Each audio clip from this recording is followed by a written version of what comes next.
Syederalun Martin Deski, mantan Sekretaris Daerah Kabupaten Aceh Tenggara, kemarin resmi ditahan ke Jati Aceh.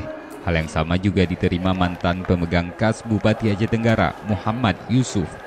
Keduanya sudah sejak April 2014 ditetapkan sebagai tersangka korupsi APBK Aceh Tenggara tahun 2004-2006 dengan taksiran kerugian negara mencapai 21,4 miliar rupiah. Keduanya ditahan di Rutan Banda Aceh di Gampung Kahju, Kecamatan Baitussalam, Aceh Besar. Menurut pihak Kejati Aceh, kasus korupsi ini merupakan splintan dari Komisi Pemberantasan Korupsi.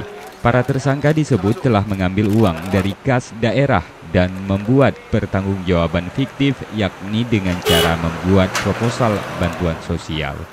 Dari Banda Aceh, Muhammad Ansar, Serambi On TV.